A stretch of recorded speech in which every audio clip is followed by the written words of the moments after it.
Thank you, Sandra, and a big thank you to the Parkway. This is a really special night for me because I haven't screened this film with an audience, and it was really important for me to bring it back home to Baltimore. And I'm really grateful to have my family and my friends and my collaborators and Felicia, my partner in crime and co-writer, my producers, Aaliyah and Mel are here. Some of the crew, I see y'all up on the balcony, hello. This is our ambition for love, and it's our gift to you. So I hope you all enjoy it tonight and stay for the conversation after.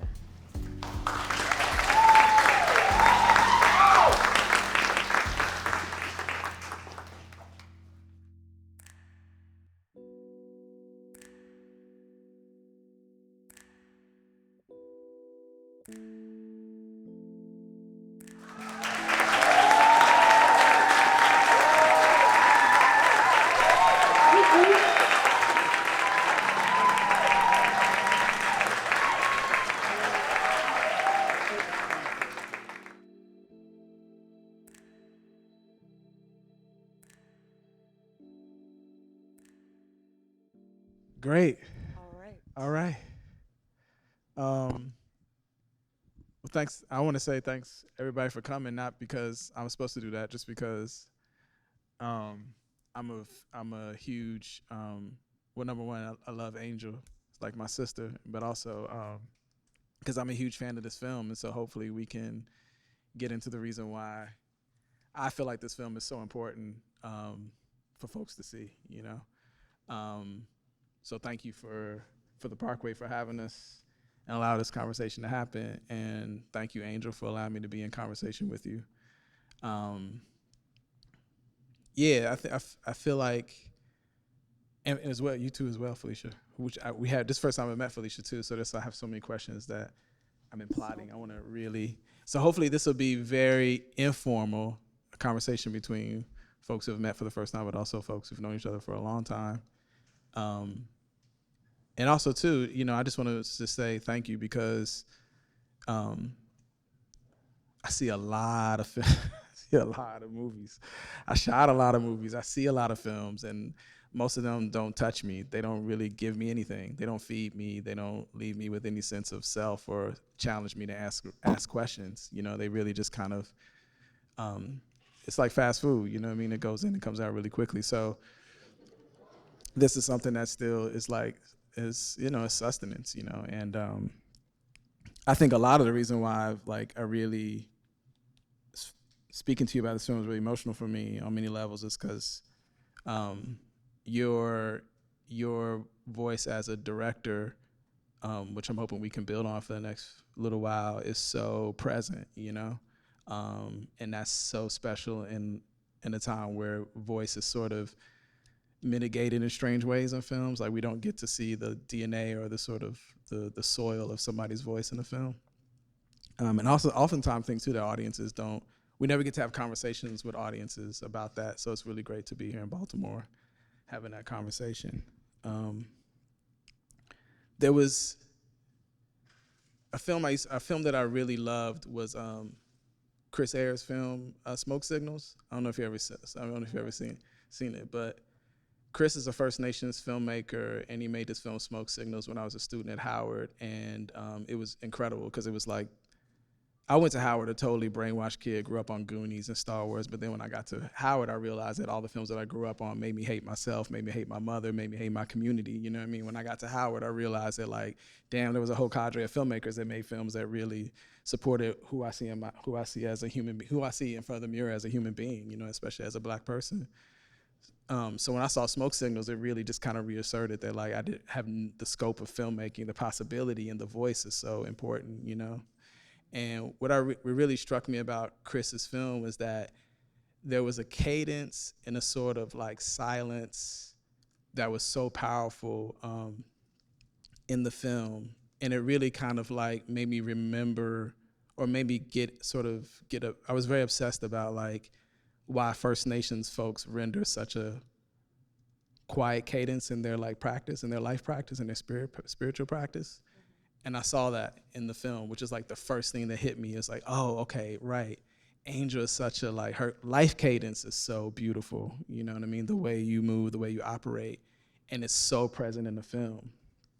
So talk to us about, like, with you and Felicia both, like, talk to us about, you know, why it's so important to, like, nail it on the page, right? That cadence isn't just something that comes secondary. Like, you have to be aware of that cadence when you're putting ideas to paper. And that's just like theoretical until you get to the set, and then you actually have to put that in motion, right? And then you have to, like, and if you're lucky enough to have that in the writing, you have to also find the identity of that when you're directing actors or directing your camera or whatever it is you're doing as a filmmaker. Can you kind of talk to us about what is that softness, like, what is that universal sort of cadence in the film? And I think everybody in the crowd, if you don't understand what I'm saying, hopefully Angel can kind of demystify it for us, but there is this softness that happens, right? That's often not even present in Black films. There's this cadence, this silence, this beautiful patience that's in the film that's really striking to me. Talk to me about how you, like, and where you are in that. Like, why is that important for you as a filmmaker? Well, can you guys hear me? Is this working? Oh, is that better? Okay. Well, first of all, Felicia's words were so beautiful. I remember the first time that I read Open-Ended at the time. It was called in 2015, and I just remembered reading the script, and I recognized the characters, the way they spoke. You know what I mean? I grew up, here in Baltimore, and I went to school, College Park, so we would go to DC on the weekend, and so, DC for me is so close to home, and so the way the character spoke in her screenplay, I was like, I know these people. So the words, the way they spoke and the language was there already. And I'll let her speak to that more about what was important to her. But I think the softness comes from me, like the quietness.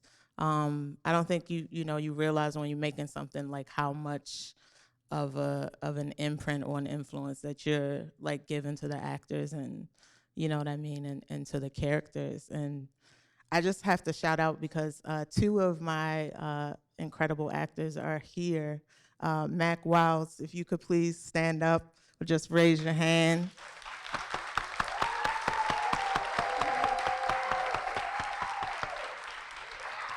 Yeah. Can we bring a chair up for them at some point, maybe, if we have? And then Yootha is here all the way from the Netherlands. Please stand up.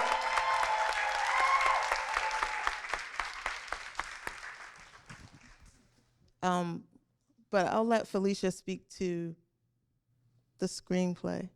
Yeah, I think that in my writing, there's a rhythm always. I'm really into music, and so I think there's always a rhythm and a pacing and a flow in that way. But I think also in this film, I think it's important to recognize, like, the feminine in it. I think the softness too that you're responding to is the feminine, and bringing that to the page and then to the screen. What was you all's, what was that, what's that process like? You potentially have in this equation, like, two writers, and you potentially in this equation have two directors, right? And I'm using that very liberally, you know what I mean? Like, what did that process look like? You know what I mean? What were some of the things, what was that negotiation between, folks that have it sort of deeply in that mental sort of subconscious space, but then, filmmaking is very physical, you know what I mean? And so how did you all, what was that process like for you to keep those elements present, you know what I mean? So they don't get lost in, in translation, either on the page or in the making of it all. So much of it remained the same, right? We talked about everything, and we would sort of, like, we used to get together after work. You know what I mean? We were both working full-time jobs in LA, and I would literally work like a 9-hour day, and then we would either meet up at my apartment or her apartment.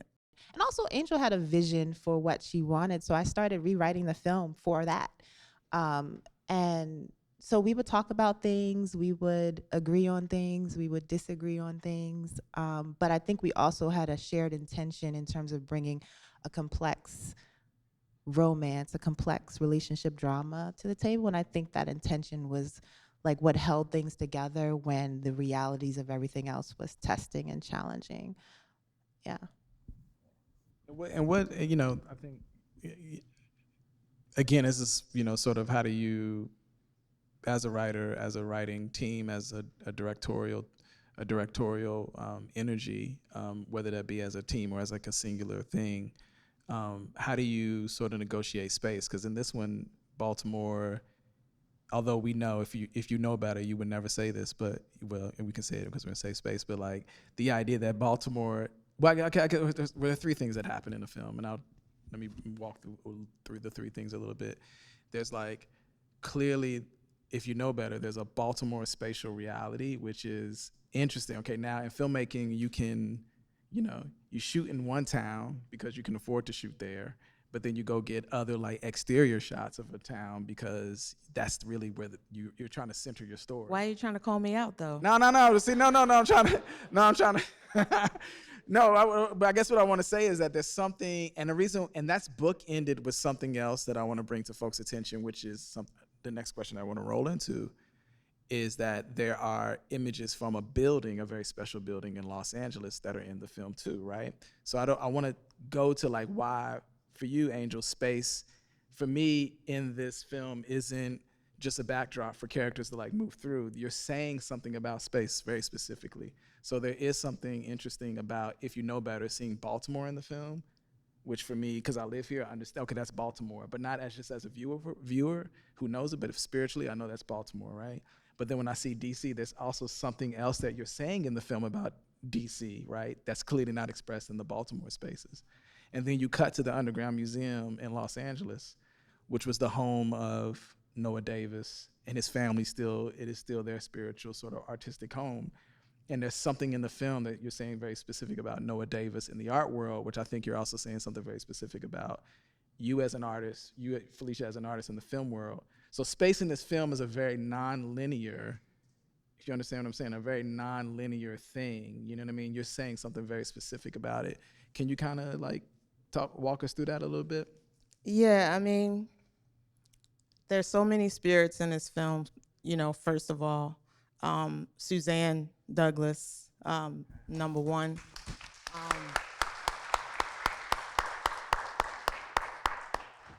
And, you know, Noah Davis, you know, like just honoring his work. And also, I mean, that was my inspiration, like from day one, in terms of like what I imagine Isaiah's work would look like, right? So his spirit is in the film. And then also my Aunt Jules' spirit is in the film. She's even in one of the scenes in the film. So for me, like, space is important. My grandmother's house is in the film. You know what I mean? I think like etching certain things on film, it has always been very important to me. Like, and that started with like home videos, right? And how we look at those and you have those memories and they're kind of etched, you know, on some type of like tape or film, right? To always exist. And so for me, I wanted there to be like those certain elements in the film that could create like a similar feeling, right? Like some, you know, consciously, and then others like unconsciously. There's, I mean, that's kind of a, well, that's, you know, I think what you're essentially saying is the real question that I really would love to just kind of, you and Felicia kind of walk through with us, which is, you know, I think the one thing that Noah represents, and it's actually, you know, it's a question in the film, you know what I mean? It's a very specific question about Noah's intentionality and why that's Isaiah's favorite artist, you know what I mean? Why that makes sense for him, you know, and it's the idea that I just want to capture Black people in sort of this sort of quotidian, sort of uninterrupted way, right? The sort of mundanity of the like black life is like unapologetically black, and we don't have to explain why we're oblique in certain ways and why we turn our back in certain ways and why we move in certain ways. And when I think about that, I think about, you know, the two things I guess would be interesting to sort of kind of talk to us about, because I think most folks forget that, like, you know, filmmakers with the best intentions, like you and Felicia, there, you all are actually scholars. You've studied this medium, you've studied film, you've wrestled with it, because it's not something you can just say you want to do one day and expect the results you want. You actually have to like get into it. And I'm taking the schooling element out of it. I mean, just by practicing it constantly, you are a scholar, you are a student of it. And I think one of the questions that I know you and I talk about a lot, and I know it's in the air, is what is black cinema? Like, what is a black film, you know? But I would say more specifically in this one, maybe it's a little reductive, but what is a black love story? You know what I mean? Like, what does that mean as a writer and as a director? What is a black love story? And once you understand what that is, when you have the answer for it, what is black cinema? You know, I think that's something I want to ask you next. But like, what is a black love story? Like, what makes it a black love story? You know what I mean? Because that's, I think, when you look at Noah, like Noah was clear about what is black art, right? Black art meant no longer being in the gallery system, right? No longer his work never being mitigated between him and the community that he wanted to give it to. He took that element out of it, which removed the sense of agency from it, you know? I see that in the film, you know what I mean? Like, what's a black love story? Like, what makes it black? What makes it? I think what makes it black is the person telling the story, right? Because there are films about black people that are not told by us, right? And so I think you have to consider like who has permission to tell that story, right? And what references they're bringing to the way that they're kind of embodying, you know, like what we look like. And so for us, like, we always knew that we wanted this to be like black as shit. Like, it's like dark-skinned black people, like golden brown. We wanted, you know, Felicia was like, we gotta have like a brown, dark-skinned woman as the love interest, and not just one of them, but two of them. But also, I think one of the most important things is like, yes, it is a black story, but it's not, the film for me was never about being black, right? Like, there's no, I feel like it's just about these two people who are worthy of this story, right? And there's no sort of like, there's no trauma, there's no sort of obstacle, right, that they're bringing into it about being black, right? So they can just like exist and be free, right, in a way that we often, you know, aren't. That's it. Right. Right. I also think there's something to be said about centering ourselves. I think when we talk about black love stories, when we are centered, not just for the sake of being centered, because I think what often happens is that we think that in our own lives as black people, we are the center of our stories, right? But often on screen, we are not. So like trying to bring on screen what actually happens in our lives, where we don't think about white people 24/7. We don't think about racism 24/7. We love, we have sex, we laugh, we joke, we cry. So just trying to bring sort of the truth of our experiences. And then also recognizing that we have so many different experiences. One thing that's important to me is like, how can we show a plethora of black people? How can we show a plethora of black experiences even within the context of one story? Because that's how we live our lives, right? We have cousins, we have coworkers, we have people we go to church with, we have like, and they all black, and we all, you know, but we have this common sort of foundation, but then we have these different life experiences that we can bring to the table, and I'm always interested in trying to explore that.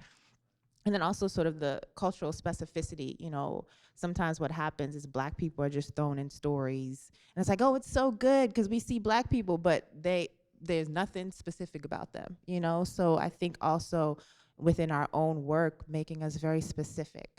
Yeah. And yeah, it's beautiful. And you know, because we think filmmaking, and I guess a couple of questions. I think in filmmaking, we think of filmmaking as specifically a director's medium. It is, right? It's the person that actually channels us through this process, right? And whether we're a writer or a cinematographer, we ultimately have to trust. I always say we get infected with the story. We're kind of like zombies. We're kind of like demons walking with the story until like it's over, and then we check out, and then we kind of like go back, leave that alternate universe and go back to our lives. But for 48 days, 30 days, a year, whatever it is, you're walking as a carrier of this idea, and the director is setting the boundaries for us to not like fall off the edge, right? And that's kind of like the core of filmmaking. But I think, what folks don't understand is that in order for us to like get on that journey, we have to have good, I hate to say it, but we have to have good literature. We have to have stories that we enjoy reading. As a cinematographer, I know the films I want to participate in when I'm interested. I always read scripts as a reader first, never as an image maker. I always read it as, do I like the story, or do I see myself in it? But so writing is so important in the process because it's our catalyst. It's the like first germ. It's like the mother of the whole thing, and it actually helps us midwife the physicality of the story into being. So as a writer, like how do you knowingly or unknowingly or actively channel these concepts, these social constructs around blackness? Like how is that when you're writing, because I know for me it's very reactionary, right? I actually have to like, when I put the lens up, sometimes I know that like I see Birth of a Nation in my shit. I'm like, oh, okay, no, I need to back it up. You know what I mean? I see films that like have destroyed us, even from a film, even from myself, that feels like I've exercised that whole thing out of my process. It comes back over and over again, right?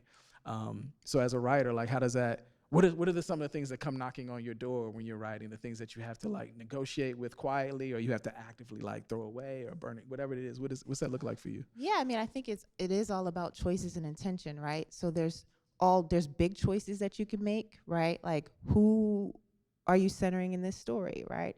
Then there's small choices all the way down to names. You know what I mean? Yeah. Names and ethnicities and walks of life and sexual orientation and abilities, and like there's a lot of choices that you can make across the board.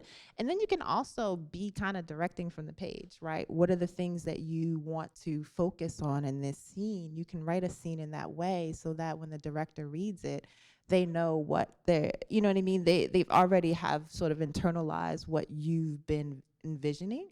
And so it's interesting to me because, there's the idea that writers don't have vision from, when they're crafting this thing, but we have to see it in order to put it on the page. And so it just comes down to the choices that you make. Yeah, those choices. There's something wonderful and luscious and delicious about the way the film looks, right? And I want to shout out Kirby Griffin. I saw him walk in earlier. Where's he at? Kirby! Kirby Griffin, who's one of Baltimore's treasures, and a brother who really inspires me and keeps me on my toes in many ways. And obviously the wonderful, great Sean Peters, were your Sean Peters. Your two image makers on this film. Can you kind of talk to us about, again, I think also too, one of the things I want to do is like make sure folks understand that like you in control, right? You're a black woman in control of a medium that oftentimes figures out a way to subvert black women and their ability to have agency in this craft, right?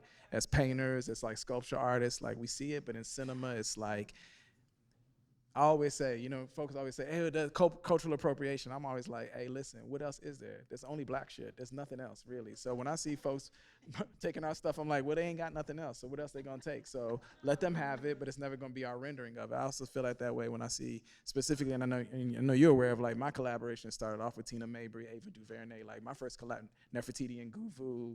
My first collaborators who put me on were sisters. You know what I mean? So I know like what's at stake and when there is a sense of control and agency. So I see so much again of you in the film and the way that it looks and it feels, but encouraged and enhanced by the cats that you bring to the table. I know you have a very close relationship with Kirby for many years, and you formed a very close relationship with Sean. Can you kind of talk to us about because it's such an important part of the film?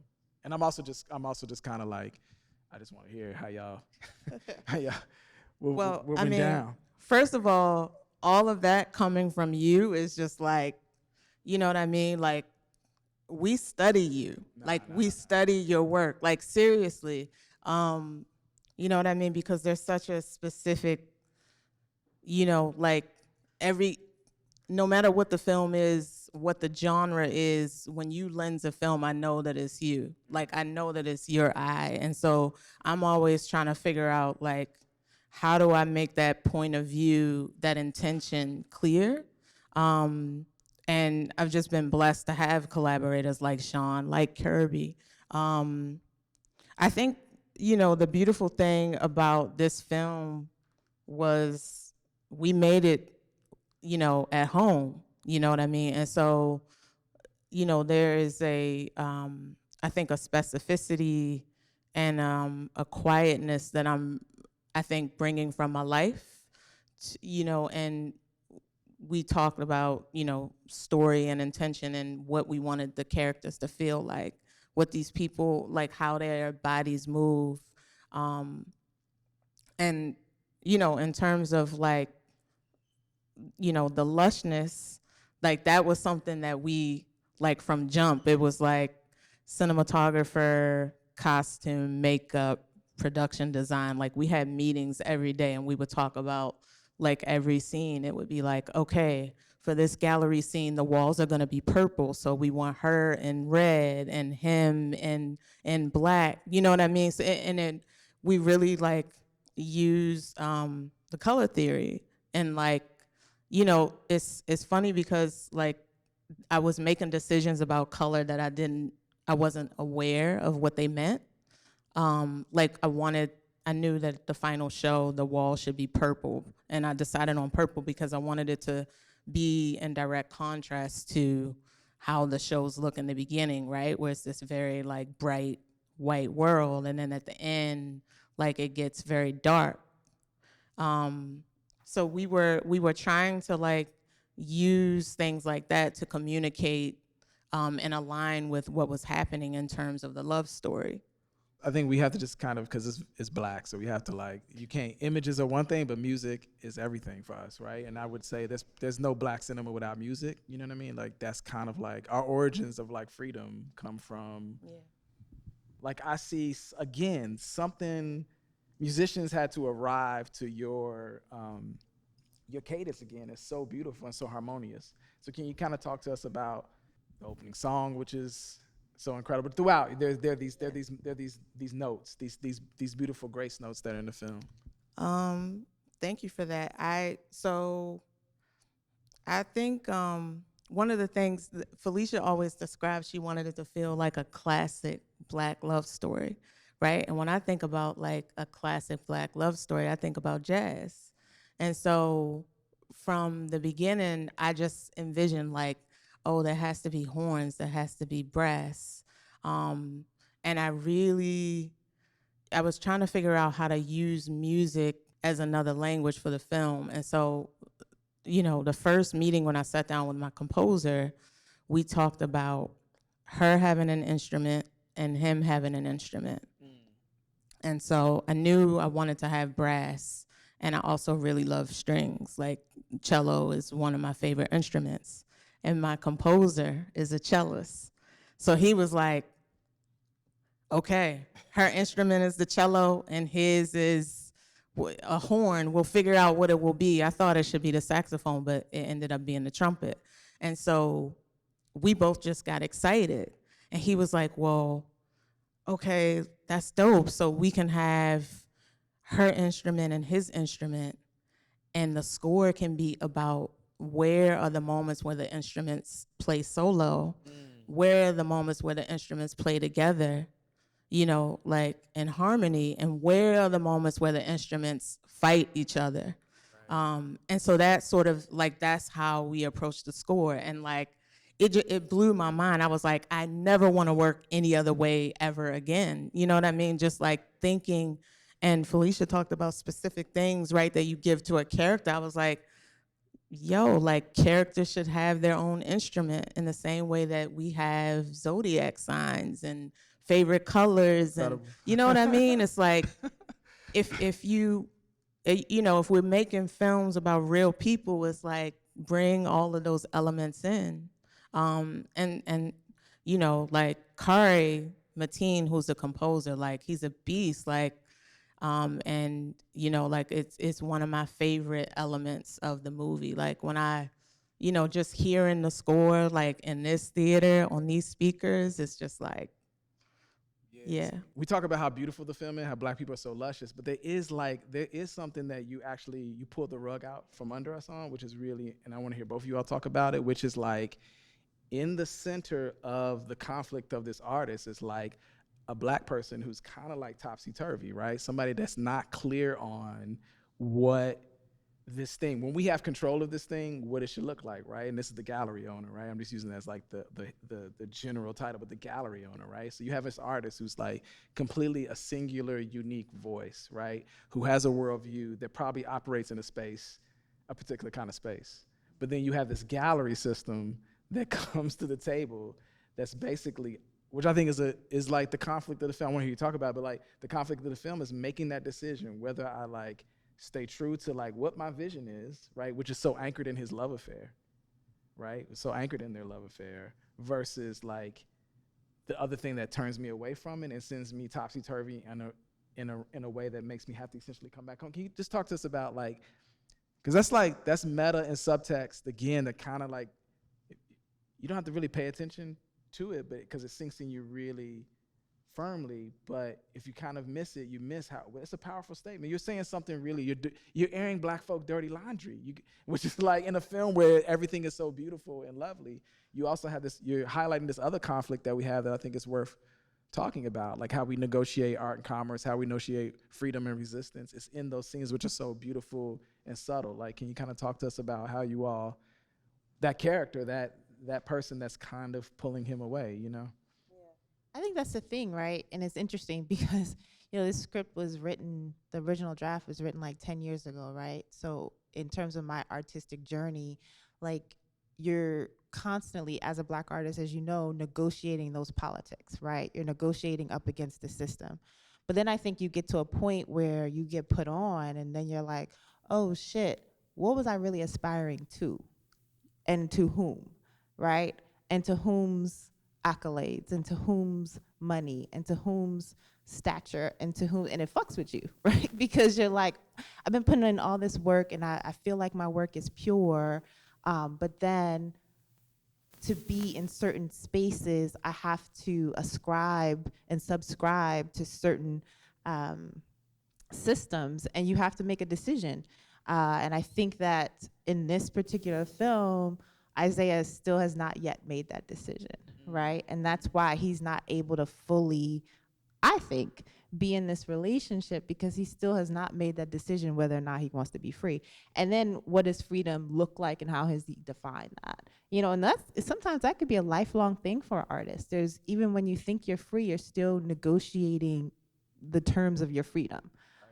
So I think it's just, it's an ongoing thing that I think we struggle with. And I think sometimes this is also coming from a place where I had a lot of friends who are not artists, and trying to explain like the psychology and the psychiatry and like all the stuff that you are trying to deal with and juggle, to create shit for us, you know, that sometimes is consumed flippantly, you know, so yeah.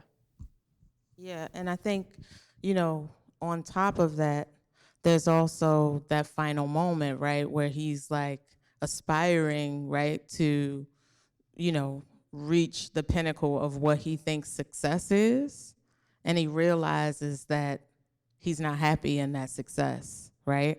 So it's like you aspire to, you know, accomplish all these things, right? It's like you move 3,000 miles away, right, to be a filmmaker, and you make your first feature, right? But like everyone that I want to be here is not here, right? And so what does that sacrifice look like?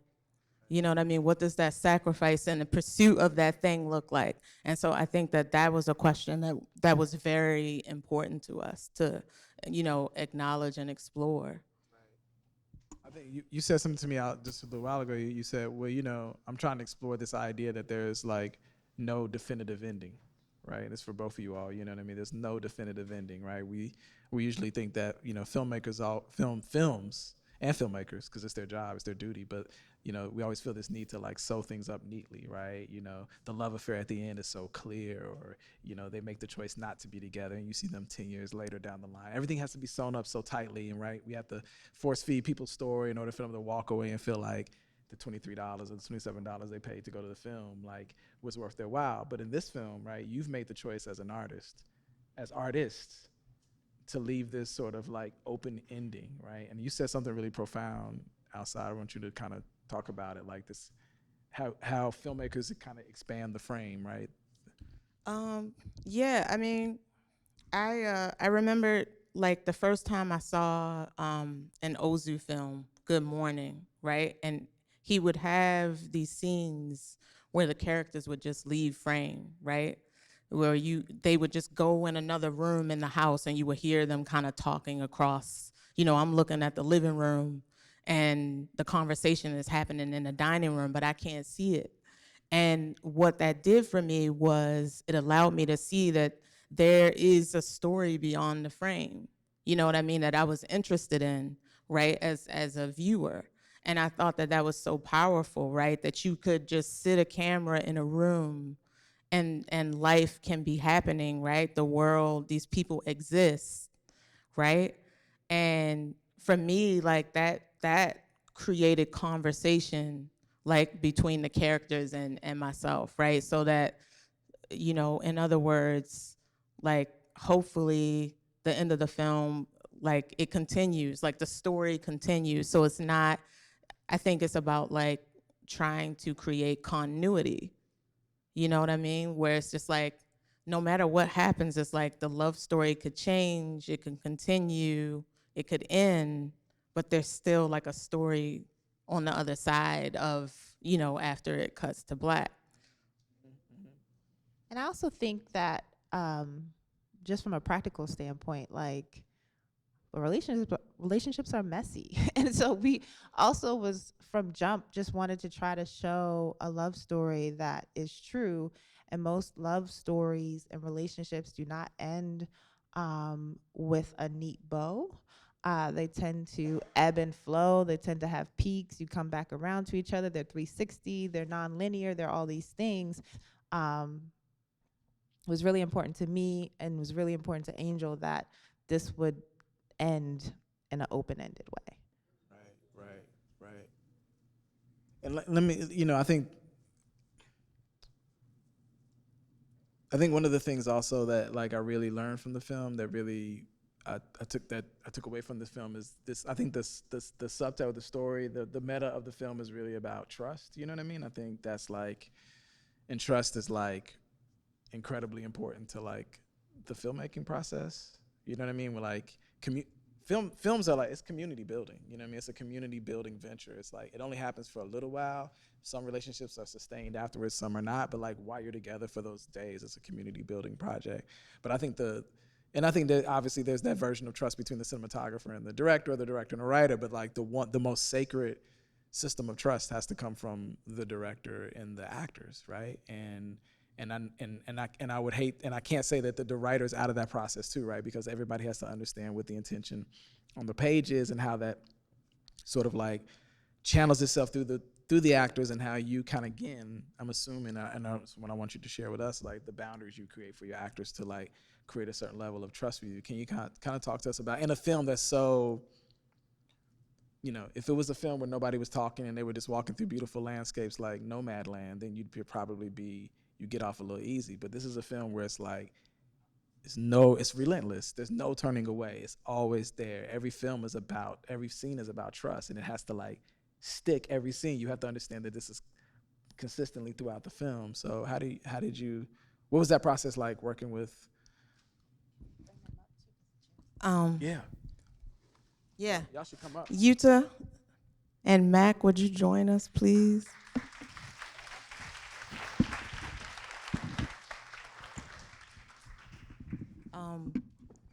I'll only talk a little about this, and then I'm going to pass the mic because, I mean, I think that like this film really raised my bar in terms of how a director and actor's collaboration should look like. I mean, I feel so blessed to have, you know, been able to collaborate with such an incredible cast. Like, everybody was just so willing to be vulnerable in the process. And we had a, you know, like, it was an independent film. So I mean, I literally made everyone move to Baltimore for 18 days, and we shot this film. You know what I mean? And so pulled her from the Netherlands, and she came and was in like South Baltimore for like a month. You know what I mean? And like that first weekend, we all went out. You know what I mean? And especially like for her and just for everybody, that I wanted to immerse them in the world of the story that we were telling. And the fact that they were so open, you know, to really like kind of taking in the place and trying to embody that, I think it shows up on screen. And I'm so grateful that, you know, they were all willing. Can I say something about that? Hi, everyone. I'm happy to be here. Thank you, Angel. Thank you, Felicia. Thank you, Bradford. Hey, Mack. Thank you. Yeah, for me personally, that was an interesting experience because I'm not from DC. I'm not from Baltimore. I'm not even from the States. So initially, when I read the script, I connected with something that kind of transcended the location, that transcended American or African American culture. And it was even bigger than that. So that's, you know, coming back to what you said earlier about these are two people existing, you know? But then if you go extra deep, you know, you're talking about, okay, how are we gonna get these actors to immerse in this experience? I spent time in DC, and that was just, to me, that was a luxury. As an actor, you don't often get the chance to take the time to really feel the story. You just show up on set, you know, you get your lines, maybe And action. and action. And if you're lucky, you get a rehearsal. Not too long ago, I got into a discussion with a director because he was like, "Yeah, I don't do rehearsals." I was like, "Wow, let me call Angel real quick," because you know we all kind of, you know, maybe we're a little spoiled after this project because it felt like such an organic way of trying to get this pure feeling on screen. And you know, there are certain elements that you have to put at work to get there. And I feel like in every single industry, people are not willing to or not able to, capable. Maybe it's, you know, could be finances, it could be, you know, just creative death. You know, people are not willing to go there to like really get to a point where you feel inspired or where people feel touched by just watching colors or music or eating crabs. You know, it's like all that stuff, it's all in the details, but people have to be willing to go there. So for me, it was such a pleasure being able to go to a go-go concert and be like, I just walked out and I called my parents, because originally I'm from Suriname. I was born in the Netherlands, but there's a large Surinamese community in the Netherlands. And I walked out and I called my dad. I FaceTimed him because I wanted him to see everyone sitting there. Like, these people look like my aunties and my uncles from Suriname. And my mind was blown because I'm thinking I'm going all the way to DC, and this is gonna be it's gonna be a completely different world, which it was to a certain extent. But the interesting part on a sociology level is that you can actually see Black people, and I'm thousands of miles away, and you see genetics. You know, that just gave me goosebumps. I was like, wow, wow, wow, wow, wow. I called my dad, I called my mom, I let them listen to the music, and my dad was like, you don't know go-go music? Yeah. I was like, what? So, long story short, long story long, that's me. You gave me the mic, it's your fault. Yep, it is. That's basically that's basically what happened, and it's a luxury to be in a position where you can have this collaboration with the director, with filmmakers, with the writer, with other actors, to actually immerse yourself into the story and create, you know? Yeah, It was beautiful. yeah. I actually, a very, very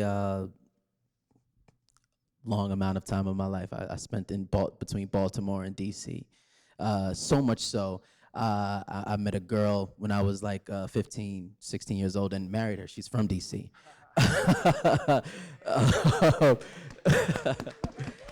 No, so it felt familiar, you know.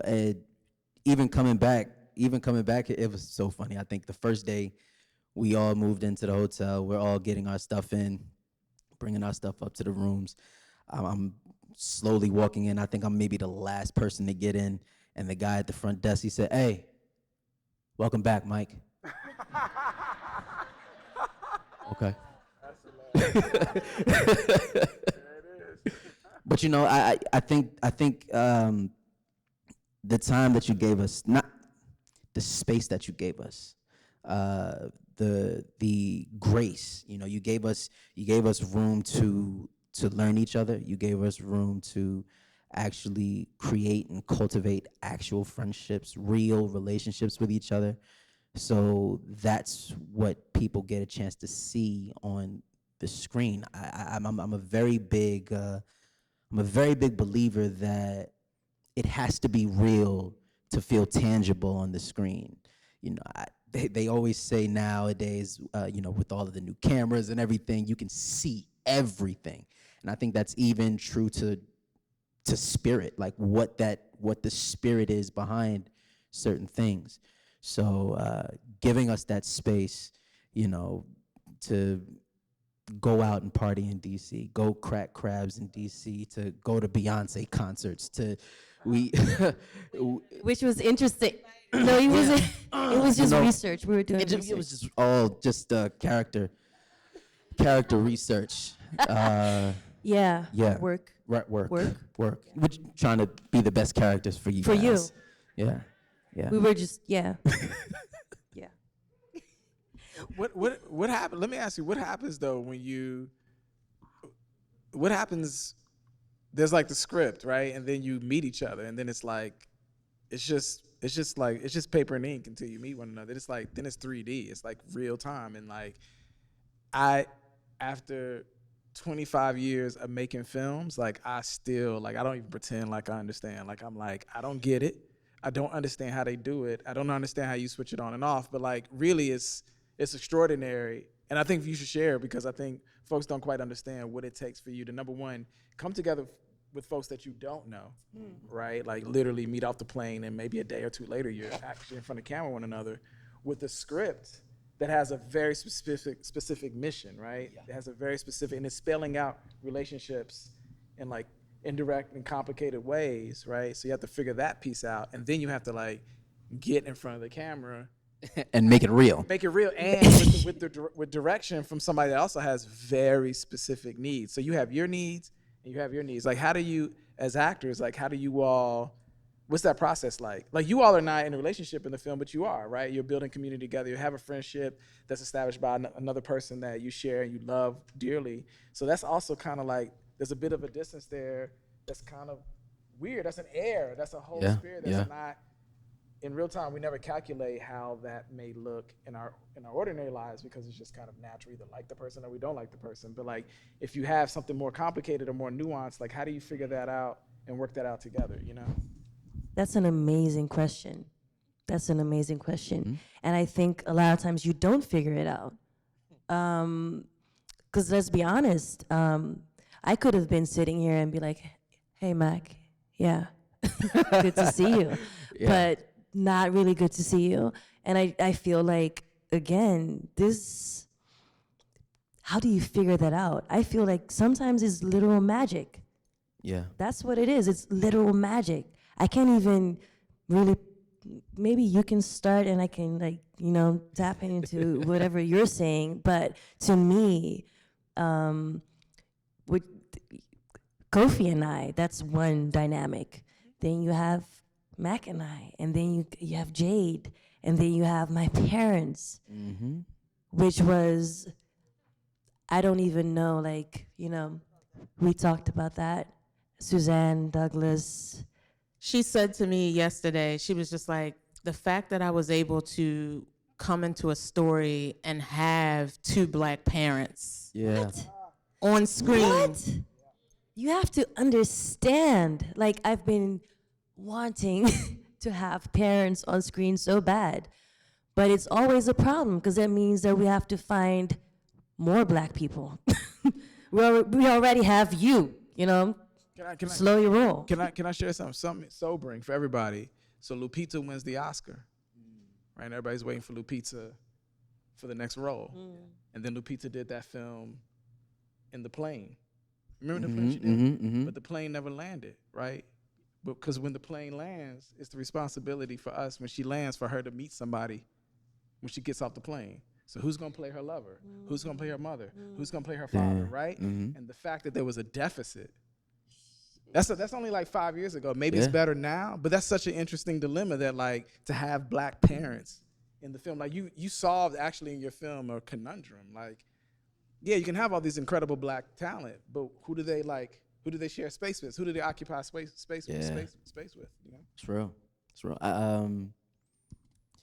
Man, to answer the original question, I think it is the space to figure out if you actually like this person, right? I think we've all so far have probably been on sets where there's, or even people here, you know, there's anybody, you go to a job, there's that one person that you like, yo, Tom got one thing to say to me. He got one more thing to say. Or, yo, I wish Tanisha said something today. I pray today's gonna be the last day. Promise you. I'm gonna send in my 2-week notice right now. So I think we all have those moments. We all have those you know, relationships that just aren't gonna work. But having this space to actually learn each other and find each other out, so that you're not coming into this cold, so that you're not coming into this in just actor mode. You know, you can actually come into this with real skin. You know, you have to, as actors, you're really jumping into the body of somebody else, somebody that you, the director, the writer, somebody that you guys create. It's the people around you that help create it as well. The relationships that you actually have with these people, that's what shows on screen. So, you know, giving us that space to make that skin real, I think that was the biggest thing. And, you know, it really helped that everybody was kind of cool, you know? Everybody, yeah. Yeah, and also to, like, to add to that, it's interesting because I feel like when I read the script, I was in Amsterdam, and I'm reading this script. I'm like, what? This is actually, like, someone actually wrote this, and I didn't even, you know, I hadn't met Felicia yet. But I was already excited about the fact that someone was so deliberate in creating this story where I felt very specific, and I felt seen. And the moment you feel seen, you go to great lengths. Yeah. So thank you both. Really, it was a privilege. Should we do, is there a Q&A? Are we doing questions from the audience also? Yeah? No? We are? Oh, we got them. That's the first time I had somebody say continue. Oh, continue. Continue. This means Wrap it up. Wrap it up. Wrap it I was up. about to say, that looked like a wrap it up. That looks like Continue. that. That was Wrap it up. No, you did this. Okay, so does anyone have any questions because you did this? Oh, here's a question. he asked, what do you need and want from directors? Yeah, that's a great question. What I need from a director is, I mean, it's probably many things, but one of the main things that I really appreciate on set is transparency. You know, transparency, the obvious ways of communicating, like what do you want, what do you need, what do you see, like share your vision, don't hold anything back, let's collaborate, don't just use me as a puppet and feed me my lines, stuff like that. But that goes further than just verbal communication. It's energy as well. It's like, some people are very much stuck in their ego, which kind of creates walls and stuff like that, and that kind of, takes away from transparency. So that it's extremely important for me, especially when it comes to a project like this, to have that transparency. So that's probably what I would need most. Need and want from a director. I would say director and writer, because it's like if you think about any film, the director and writer are like it's like the captain of the ship and the GPS. What do I need from a writer, from the writer and the director? I for me, I'm one of those guys who likes to create, who likes to help join in on the creation aspect of like building the character out. And I know everybody has like a very specific idea of a character. I like to jump in with them a lot of times. So I would just say, from a writer, from a director, I would just need I want a blueprint. As a actor, I want to be more like like an architect almost.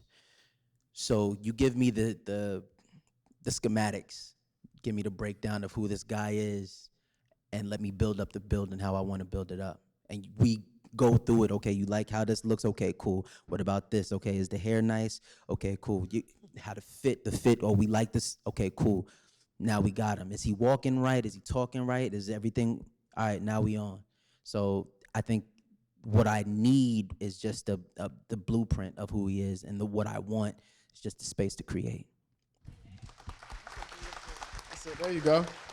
Yeah, that's a beautiful way. Well, I think we got to wrap it up, but that's a beautiful way. Oh, we got the wrap up now? That's Okay, done. cool. We Now done. we got the wrap up. I think that's a beautiful way to end it. Thank you, Angel, for blessing us with this film. Seriously, thank you. Thank you. Yeah.